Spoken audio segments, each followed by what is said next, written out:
தினமொரு வேத வசனம். நான் உங்களை மறந்த போதும் நீங்க என்ன மறக்கவில்லை.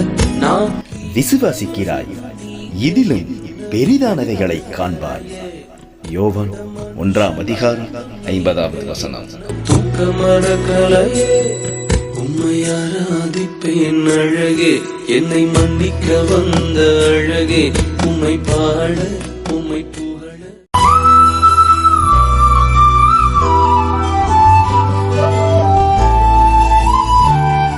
கர்த்தர் உங்களையும் உங்கள் குடும்பங்களையும் ஆசீர்வதிப்பார்.